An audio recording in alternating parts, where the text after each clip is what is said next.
All right, everyone. Hello. Welcome to ProductTank Louisville's event for World Product Day. Hopefully we'll say the word product enough times today that everyone still remembers what it actually means. But my name is Alex Jacobs. I am one of the co-organizers here for ProductTank Louisville, joined by my fellow co-organizers, Mark Lawrence. Can you give us a wave? Mark, perfect, thank you. And John as well, John Saxon. Awesome. So we are really excited to celebrate World Product Day as product people, but especially excited to welcome Randy Silver, who you can see here on the screen as the director of Out of Owls. He's a product management consultant and coach, and many other accolades I'm sure he'll be able to get to during his presentation as well.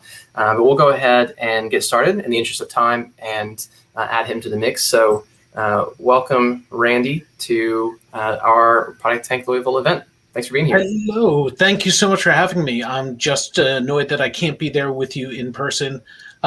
It's 6 o'clock where I am in London, so officially it would be time for me to go downstairs and grab a bourbon, and I'd much rather be doing that with all of y'all, even though it's only lunchtime by you. That's right. Well, it's 6 o'clock for you. We'll count it here as well. So take you on a tour next time you come in town. Well, awesome. We'll go ahead and pass the mic over to you, and if you want to, I'll make sure we start sharing your screen as well. Just so everyone who is dialing in is aware, Randy does a phenomenal job at making interactive events. And so we'll be pausing every once in a while for questions or for input. And we've got all of us here monitoring the chat to make sure that your input is heard and seen. And so we'll try to get to as much of it as we can with time allowing. But yeah, again, with no further ado, we will pass on over to Randy.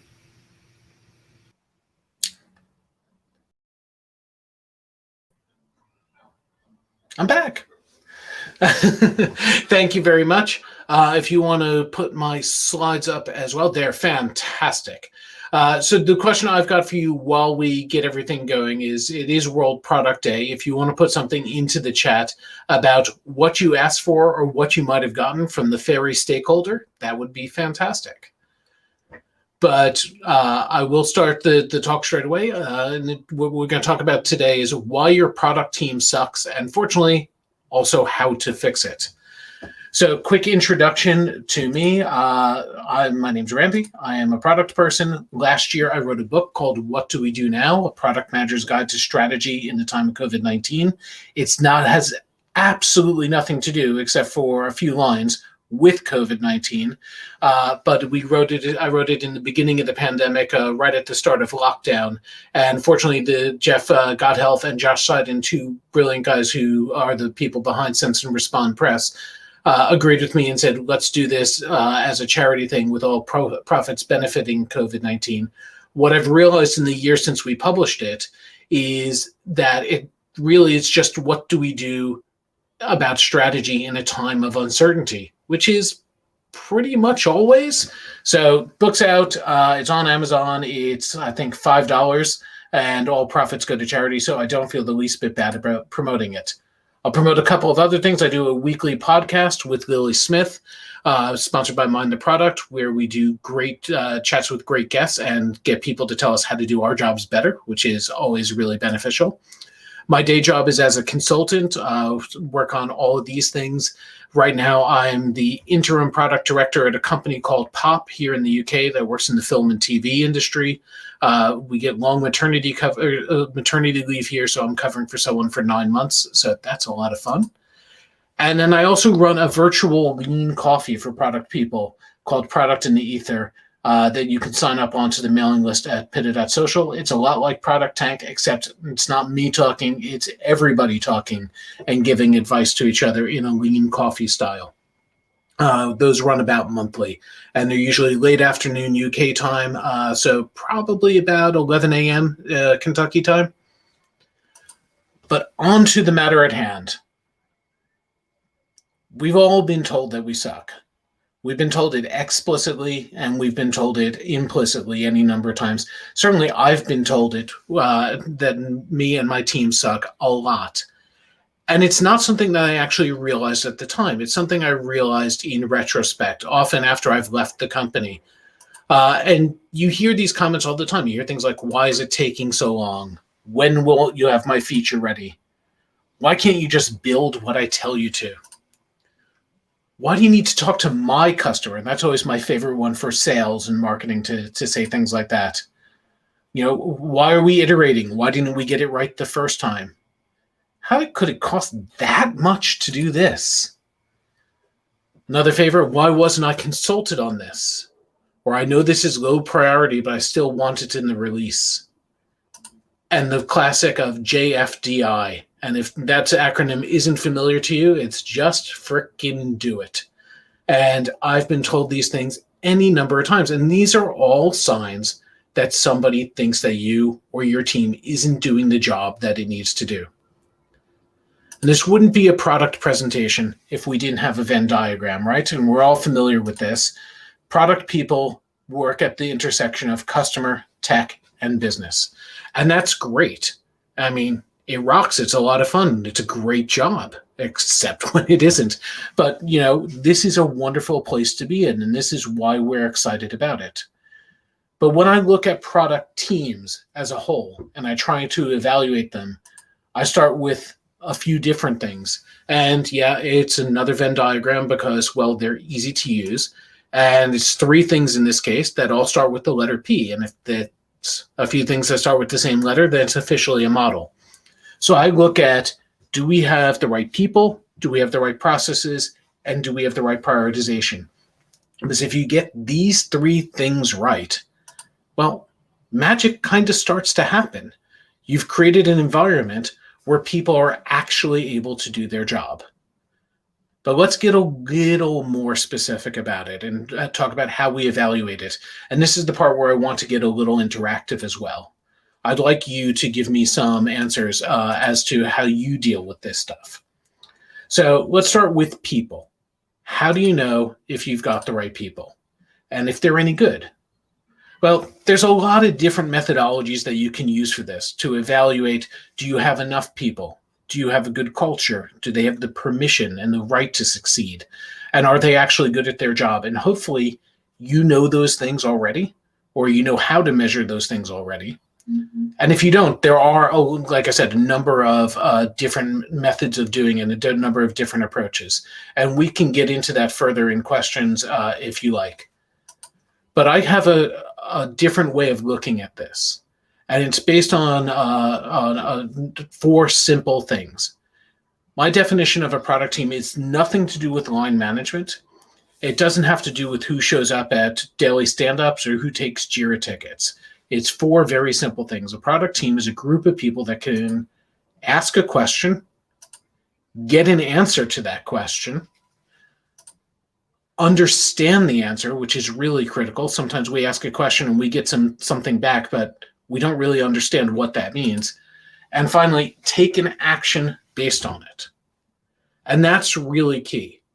If you look around your retros and your planning sessions, and you don't have a group of people that can do all 4 of these things, then you don't have a product team. You might have yourself, your UX person, some devs, QA, maybe a content person. You can have a few different things in there, research, whatever else. But that team is a group of people that's going to generate code, make it pretty, and get it into production. That's not getting customer value. So this means that you have to have other people in the room. It might be sales, it might be support, it might be marketing. And again, those are not people that necessarily need to take Jira tickets. They don't need to show up for stand-ups, but they need to be part of the conversation of understanding what is it that we're trying to do, and is our customer getting value from this? So I wonder how many of you feel like you know if you've got the right people in your team. Do you have a product team, or do you have a team that's going to put stuff into production? It's not a whole lot for you to comment on this one, but so let's move on to the next one, which is process. How do you evaluate your processes? I like the Marie Kondo version of this, where she's the one who said you take possessions in your house and you pick them up and you look at them and say, does this give me joy? And if so, you keep it. Otherwise, you donate it to charity. You get rid of it. I like to do this with meetings and with processes and say, is this process, is this meeting doing what we need it to do? If it is, fantastic. If not, let's look at what we can do with it. Can we cancel it? Can we change it? Can we change the cadence or the frequency? Can we change how we do it? Can we make it asynchronous? All very good questions to ask. But really what you're trying to evaluate is something very simple. Do your processes allow people to create value? That's what your team is there for. They're there to do the work to get things out into the world and help your customers and help your business. If your processes are simply creating more process, well, that's working for the business potentially, or working for a stakeholder in the business. It's not working to actually provide the value that your company needs. And the final one is prioritization. Is your prioritization effective? Well, first you have to know what to prioritize. And there's, again, entire books and talks about how to prioritize well. The part that we sometimes miss is what we do with that prioritization. Does everyone understand what needs to be done according to that prioritization? And more importantly, does everyone understand what needs to not be done right now? There's any number of things out there, any company and any team I've worked on, there's a lot of busy work that we're doing that doesn't necessarily align to our corporate goals, to what we're trying to achieve that quarter or that year. And it's good for discussion. If you've used Teresa Torres's opportunity solution tree, it's a brilliant way of illustrating this and saying, what is it that we can potentially stop? Or why are we doing all this work if it's not one of our goals? Maybe our goals are wrong. But either way, it's a good conversation to have to ensure that the people are spending their time working on the most effective things. And this feels good. I mean, I like this approach. This works really well. But there is a problem with it. And the problem, it took me a long time to figure out. It took me multiple jobs to figure out. And it was only in the last couple of years that this started to make sense to me. And I had a moment of realization where I looked at these three circles and I realized the problem was the people I was talking to evaluate this were the people on my team. And it's the same problem we have in discovery when we start talking internally inside the company about what we should do without talking to customers. We need to talk to everybody else. We need to look at the system as a whole and step back and step away from it. And we need to see what is the perception that other people have of these three things. So this is what really made it a model, because I added a fourth P, and I was really proud of that. But it's perception. I think it was the key to unlocking who thinks your product team sucks, who thinks you as a representative of your team sucks, and what are you going to do about it? And it's the same thing with the normal product Venn that we use, because we talk about how great it is to be in the intersection of these three things. But you know who else thinks they're at the intersection of these places and thinks they are responsible for all this? It's everybody else is saying the same thing. Certainly all of your C-suite thinks this is their job. Marketing definitely thinks it's their job. Most of them probably think you're in tech because that's who you spend most of your time with. And it's a perception issue. You need to understand that other people also believe that they add an incredible amount of value to the business and are responsible for it. And you know what? They probably do. We're partners to them. We're not solely responsible for this stuff. So how do we deal with this? How do we fix this perception? That's the part I really want to get into with you today. And it's great because the things that make us good at our job are the same things that we can use to fix this. And it's very basic. In fact, we want to go back to the basics of what we do with our job.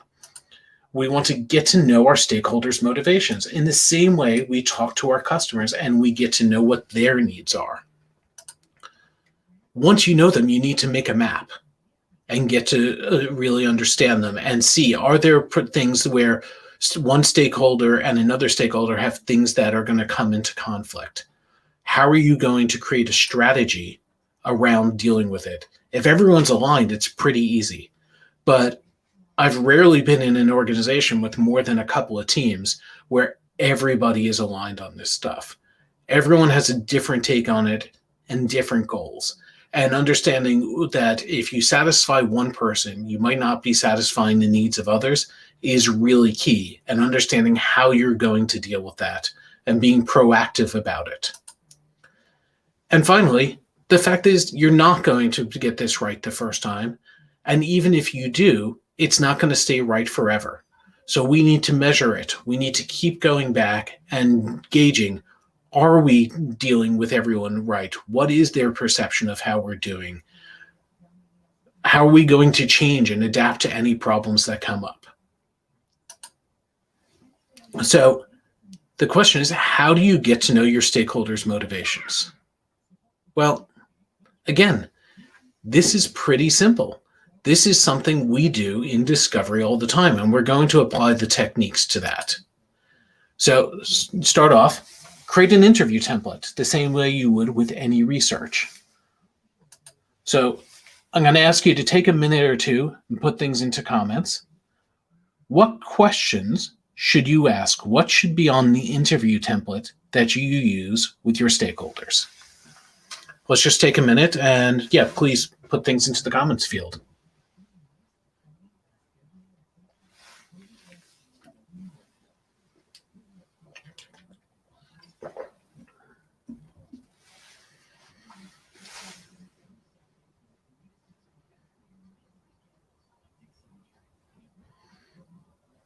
And if you're feeling shy and you don't want to put it into a comments field, that's okay. I want you to do it for yourself.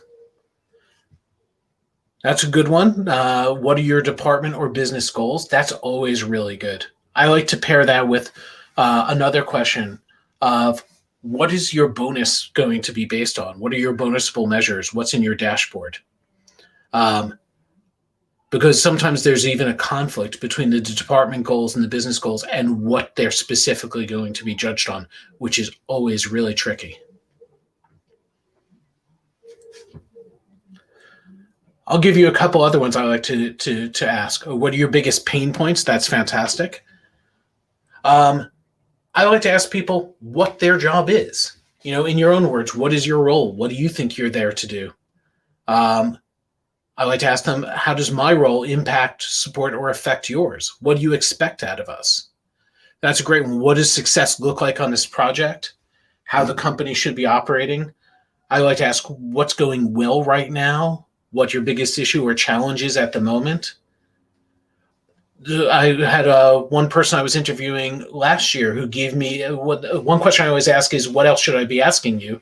And she said, how often should we talk? And what's the best way to work with you, which is fantastic. Asking people how they like to be communicated to, they absolutely love the consideration, and they will tell you how to work with them. It's amazing what people will tell you if you just ask them. People really do like to talk about themselves. So the next bit is to schedule your interviews. Again, just like you're planning any other kind of discovery or research, you want to do it quickly. You want to put them all together within the span of a couple of days if you can. You want to make it formal and make it explicit. And what I mean by that is you've probably talked to people on a regular basis, to stakeholders on a regular basis. Or if you're just joining a company, you want to be, or starting a new project or working with somebody new, you want to be very explicit that this is a different type of chat than what you might be doing normally. It's not just a coffee or a virtual coffee, as it may be. This is something where you are going to be conducting an informational interview with them. And there'll be plenty of time for getting to know each other and socializing in other chats. But this one is for to give you a very specific result. And this sounds basic, but complete them. And what do I mean about completing your interviews? It's not just having the conversation. I'm curious, and again, I'm going to ask you to put this in the comments. What do you think the definition of done is for research? What does it mean to complete the interview?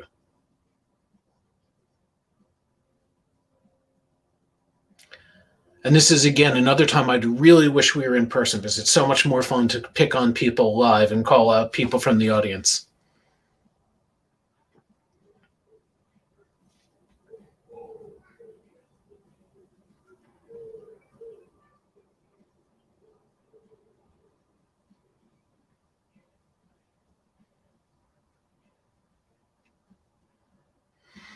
Okay, I'm not seeing comments on this one, but that's all right.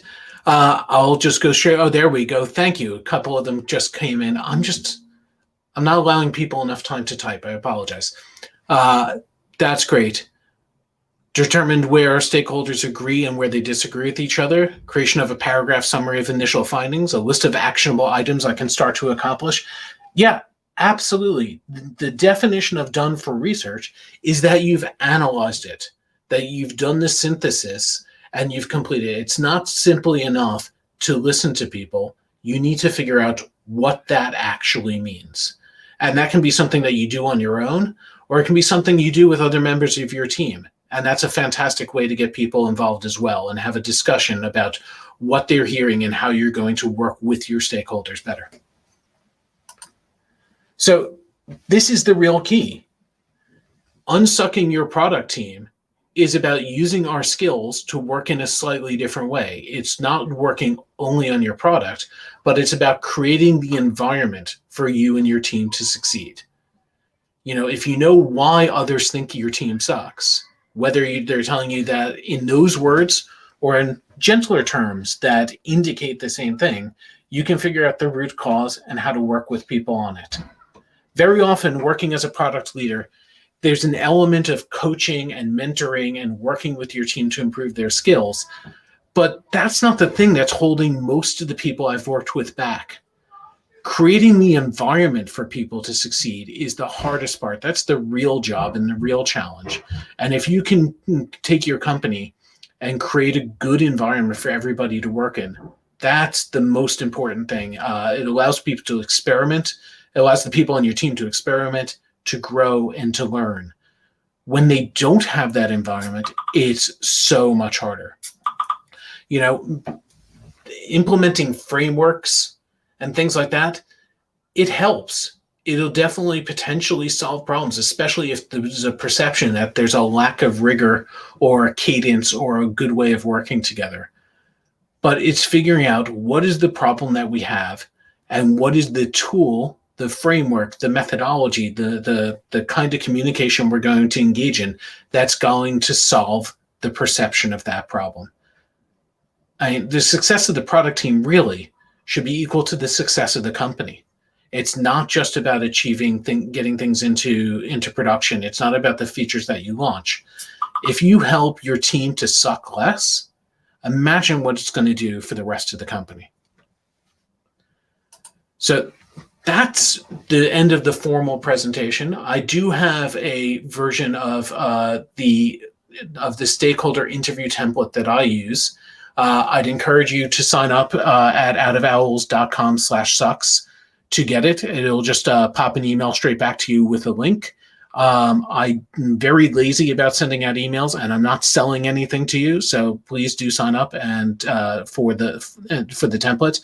I also have a list of a couple of other great tools from people like Emily Weber and Julia Whitney that I included in the email that go along with this. One thing I will encourage you, though, if you're going to use my interview template, is don't treat it as a sacrosanct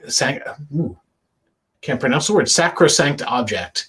I think that just like we all suck sometimes, I think all tools kind of suck.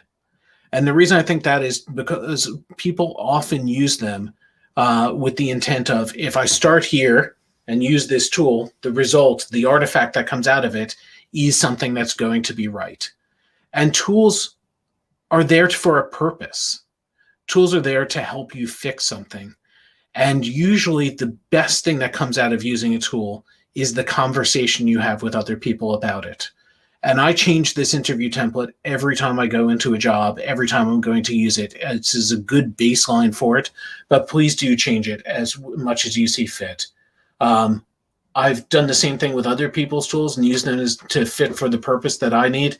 And I've shared that back to the people, and they've always been really happy to hear about how I've adapted their tools. I guarantee you, if you tell me what great questions you've added to the template, I will be absolutely delighted as well. And we're going to chat a little bit now. I'm happy to take any questions you might have, but I'd love for you to stay in touch. That's my email and me on Twitter. Yeah, that was great, Randy. I appreciate especially the way that you took the approach of not like an us versus them type of mentality, but really made it like more about treat your stakeholders as people to interview and bring them a part of the team, understanding their constraints. That was really helpful. You said something there toward the end. The success of the product is the success of the company. Was that right? The success of the product team is the success of the company. Absolutely. Yeah, that was really poignant. I may get that tattooed. So thanks for sharing that one. I think we'll leave it open for a Q&A right now.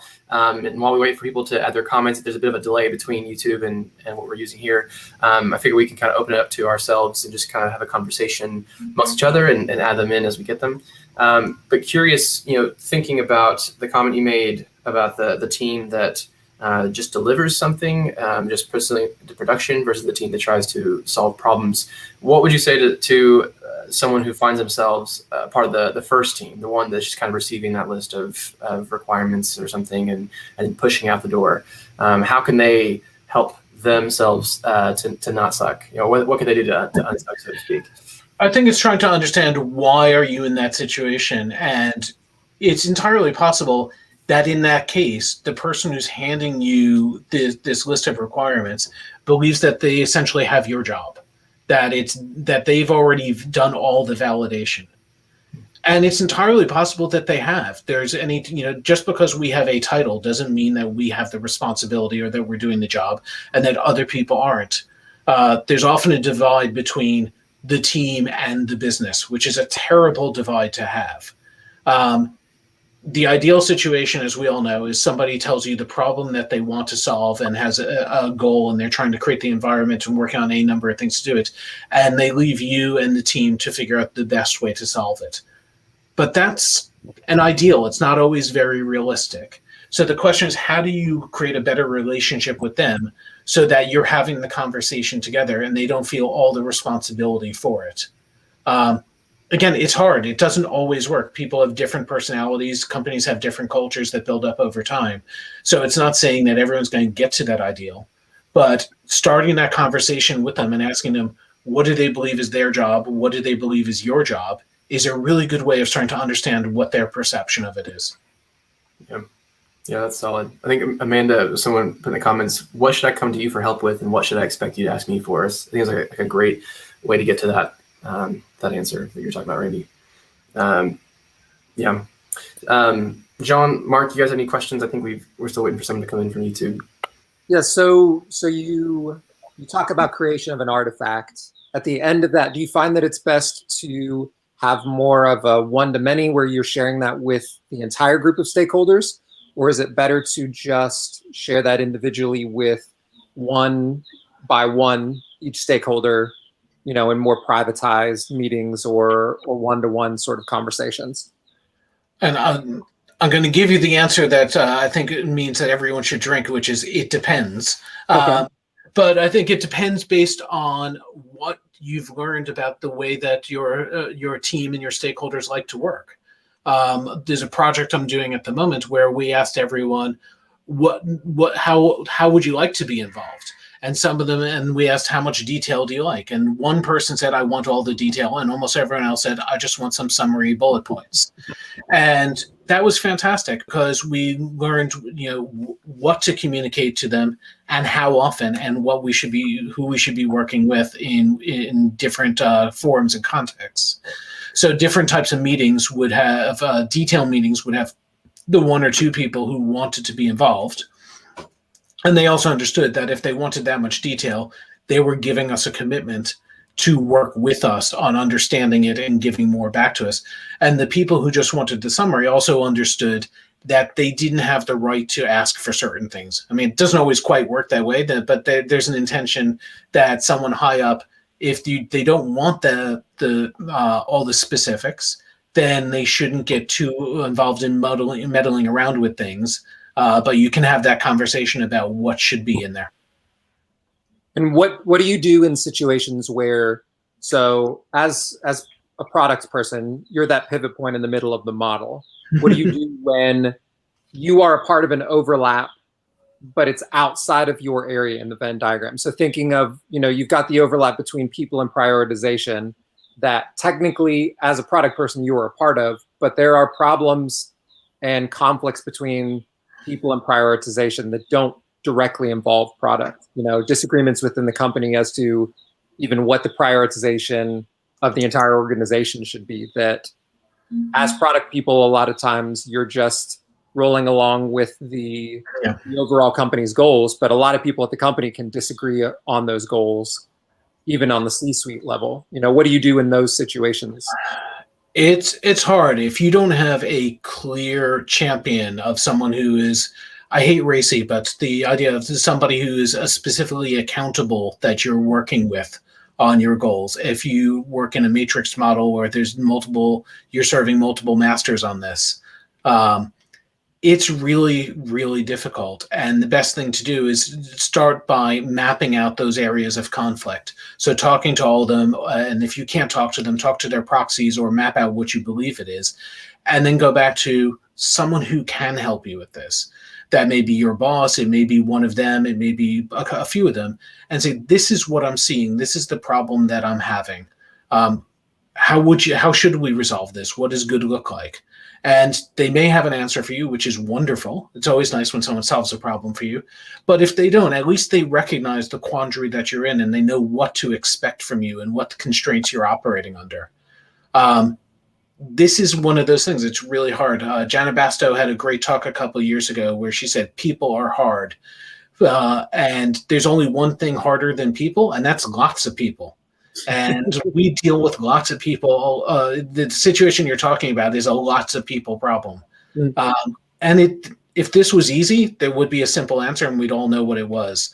Unfortunately, this is relationship management at scale, but I find that empathy, building that empathy with people of understanding what is their motivation and why are they acting in a certain way and what are they expecting, what are the forces that are driving them, goes a long way in doing that. Julia Whitney has a great thing called a credit model. And it's one of those things that I have in the email if you sign up for my interview template. And I won't try to summarize it completely, but it's about building empathy with people and understanding what their motivations are and specific techniques for doing that. We had a great question come in from the chat. What are some values held at the company level that tend to trickle down to product teams that make them not suck? Oh, that's a great one. When it's going well, the people who are happiest in product teams, and this doesn't always equate to the most successful companies. I think this is one of the fallacies that we have sometimes of saying a great product company is going to be a successful company or a successful company is going to be a great product company. Not necessarily true. What is true and what I have been able to observe is that companies that have a good culture and have the kind of values we're going to talk about are ones that have a better ability to rebound, to adjust, and to succeed. But sometimes, it's a dictatorship or project management or a waterfall approach where somebody is actually right and knows what the right thing is and dictates it, and that might be the thing that's needed that works, at least in the short term. But longer term, when companies face crises, or deal with uncertainty or make mistakes and try to rebound, it's when they have the right culture that helps a lot. So the kind of values are about being really explicit about where you are, how you're managing different parts of your portfolio.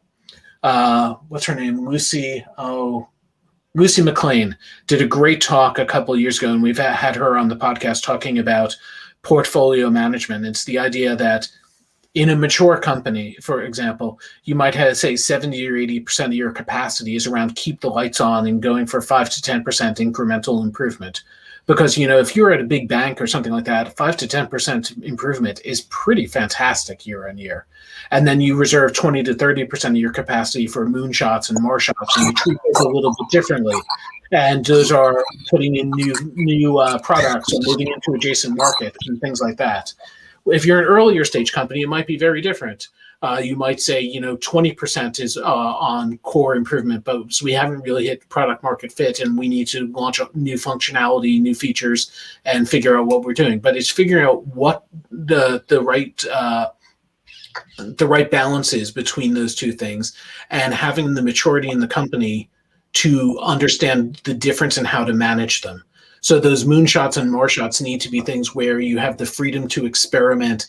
And I'm trying to stop saying the word fail. So fail fast is bad. Learn fast is good.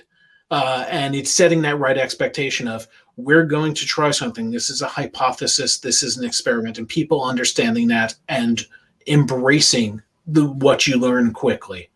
But also understanding that there are tight guardrails around that, and you only need to succeed 1 in 5 times, 1 in 10 times, 1 in 20 times in those things, so long as you also have the day-to-day taken care of. You can keep the lights on, everyone's going to get paid, you don't have an existential crisis at the company. Creating a culture where that's encouraged, that implies a whole bunch of other things around communication and understanding of prioritization and permissions to ask questions and be wrong. If you could have that kind of culture, I think that's a really great place to be. Do you have any, tips, strategies for people? So, in Kentucky, there's, especially within the product community, there's very large organizations, especially in the healthcare space, and then there's startups, and people sometimes make transitions between small company to large company or large company to small company. And as you just said, that's a huge shift in general focus of what you're focusing on the product, but also just culturally, the difference between a sustainability model and a high growth model. Is there a way to, any tips for, shifting that mindset or stepping from one type of role to another and making that transition a little bit more seamless? Sure. It's a weird thing because I worked for about 10 years in big companies, and then I was trying to find a job in smaller companies, and they kept saying, why would I want to hire you? You've only been at big companies. You're used to having all these ridiculous amounts of resources and things like that. And I kept explaining to people that no, I was working in areas where we were trying to do new things and we were trying to disrupt a lot of things. So I was always begging for resources. I was an internal startup is a terrible term, but it was taking that kind of attitude and approach. There's not a whole lot of difference between that and a smaller company. And in fact, it's a lot easier at a smaller company sometimes because you have fewer restrictions around process and InfoSec and procurement. You don't have to coordinate as much. And you can be more successful just by turning around and talking, to the person virtually next to you rather than actually next to you at the moment. So moving from big to small can be really challenging for some of those reasons. But moving from small to big is just understanding the amount of coordination and communication you need to have and the lack of context that you'll have, how much extra work you have to do on managing relationships and perception and understanding is a really key thing.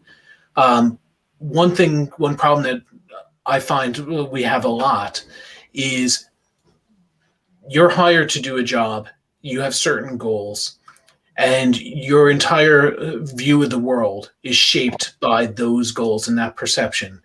And that is how you're being judged on your success. It's not necessarily the most important thing in the company's portfolio.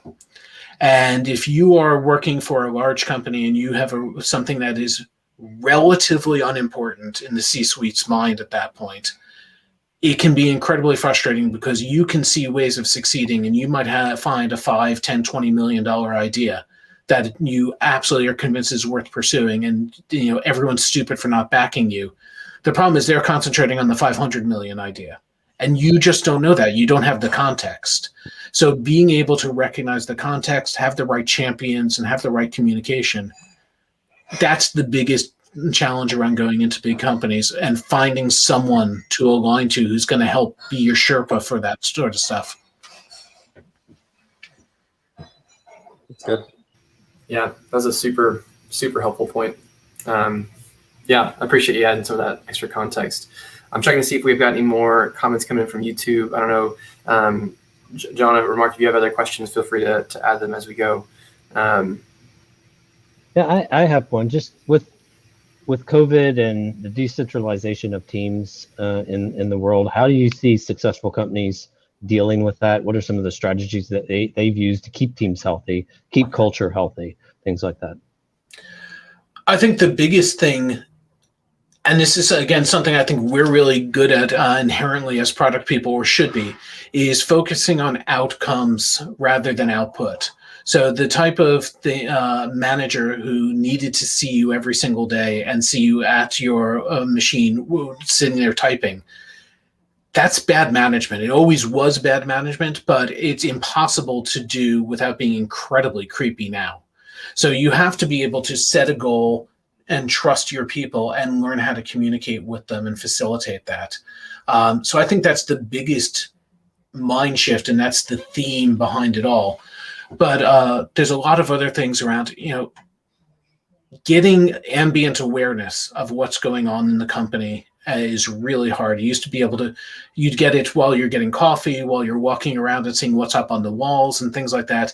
Now you're only in the Slack channels that you're in, or Teams or whatever. You're only in the meetings that you're in. You're only in deliberately scheduled meetings. It's a lot harder to get context with other people. So as a result, we schedule more meetings and more catch-ups, which means we don't have time to think and actually do the work. And it's incredibly hard. So that leads to signs of burnout. There's a lot of challenges around making sure that you take time off and that other people take time off. And I know there's lots of people who are hoarding holiday, of waiting for the day when they can actually leave their house or their town and go somewhere else and do things. But that's not healthy either, because, every day feels the same at the moment. There's no really good, easy answer to this. I mean, these are existential questions. One thing I found that's been really lovely in some of the Slack groups I'm in, and I just started it in this company that I've joined, is putting a channel in called Daily Outside Photo. And it's very simple. You just go outside and you take a picture every day and you post it. And it encourages everyone to leave the house at least for 5 or 10 minutes, at least for a walk around the block, find something to take a picture of and share it with everybody else. And it is amazing of how encouraging it is and how much serendipity it creates by just starting to chat with other people. And it's a nice little simple thing to do.